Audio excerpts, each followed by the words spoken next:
M. Night Shyamalan has been notorious for making horrible films. In my opinion, Signs was pretty much the beginning of his downfall. His awkward humor mixed with his even more awkward horror scenarios made for awful storytelling, and he fell hard and fast. But now I've been hearing that he's finally created something worth watching again, and that's the movie Split, where the antagonist, played by James McAvoy, is a man with multiple personalities who is eerie and bizarre and really pretty dark and scary. I still wasn't willing to put down money in a theater to watch one of this guy's movies, but I ended up changing my mind. After all the uproar against this movie, I started feeling like I had to see it. There have been pretty absurd accusations that Split is a transphobic movie. If you've been online recently, you'll know that sneezing is considered transphobic. It's really not hard to be considered transphobic. I called a penis a biologically male organ and got called transphobic last week. So you see how easy it is.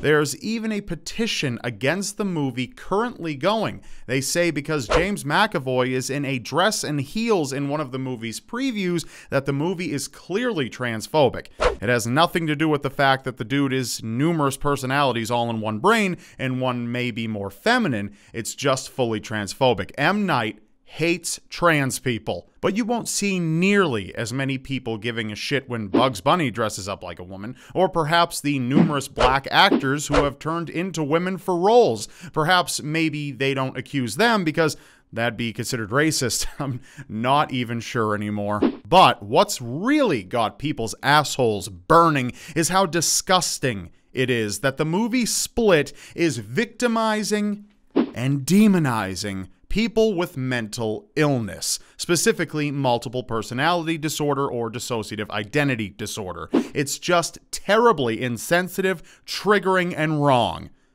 To the people who think this, I have a couple questions. Where were you during the Batman movies and video games that feature an antagonist from a fucking mental institution? The Joker, of course. Or perhaps Two-Face. He seemed to have a bit of a personality disorder himself, didn't he?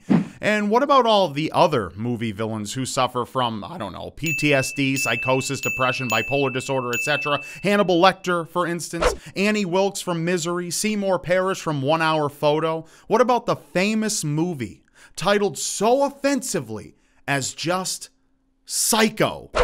Does the fact that the antagonists are scary or mean or evil make it okay? I don't see much of a difference here. Split isn't an accurate representation of multiple personality disorder. There are plenty of other movies that hit way closer to the mark of actual mental illness than Split does. So why are you so upset now? Why this movie? I never thought I would ever defend M. Night's work, but this is just unbe-fucking-leavable. I think this is just a pure example of the times we're living in. People need to be victimized, and even if they're not, they need to create an issue that will make them feel marginalized and offended. Because today's biggest drug is pity, and it's got tons of people addicted. People in today's society are quite literally fabricating their own mental disorders and wearing them as if they're badges of pride, while people who actually suffer from real mental illnesses are wondering why anyone would ever want it for themselves. I just don't know. If you're offended by Split's concept, you need to wake the fuck up. Almost every single antagonist, from an intense horror movie to a fucking kids film, suffers from some kind of mental disorder or condition. There are plenty of actually offensive movies to get enraged by. For instance, there is a movie, I can't actually recall the name of the specific movie, it's been a while since I've seen it, but I remember the antagonist in the movie underwent a traumatic experience and suffered from severe PTSD as a result. He ends up moving into a community far away from his original home, and he starts strong-arming all these good-hearted people. He ends up manipulating just about everyone he meets to essentially become his servants or else.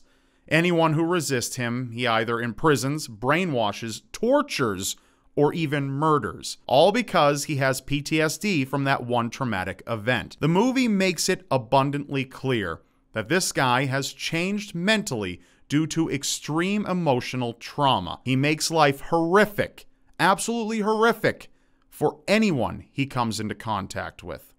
Wait a second. I do remember who I'm talking about. That's Lotso Huggin' Bear from Toy Story 3. Yeah. That movie was a much more accurate representation of PTSD than Split was of multiple personality disorder. And if you ask me, Ken in that movie is a clear sign of homophobia. Clear as day. But why no outcry?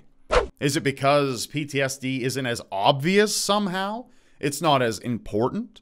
Seems weird considering dissociative identity disorder affects less than 200,000 people a year, while PTSD affects more than 2 million. Why no petitions against that? Isn't Toy Story 3 just teaching children to fear people who've had traumatic experiences? Doesn't it teach them that if they've had a traumatic experience, that they'll probably become evil? God, it's as intense. I don't get it. Isn't it victimizing people who suffer from PTSD? No?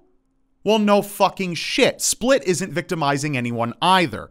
This victim culture really needs to fucking end. So many people are fueled by victimhood and being offended, so they feel more a part of something. That's what I honestly think. They feel proud that they are a special type of person with a condition that they think makes them a better type of person.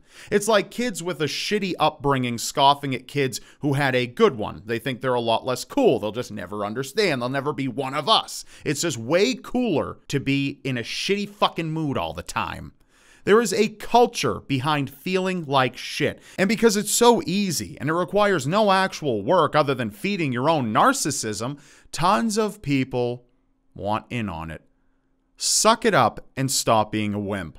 I'm not excusing people who actually victimize others, you know, the ones we should actually be paying fucking attention to instead of worrying about this fucking bullshit. But if the world operated the way you wanted it to, no one would be able to talk or even look at another person because it would risk offending someone. And we certainly wouldn't be able to watch movies with any real depth in them anymore because antagonists would no longer be allowed. Grow the fuck up and understand that there's way more to be proud about when you're not easily offended and can find enjoyment in many things, rather than if you're living your life as a brooding, loudmouth victim of non-existent attacks.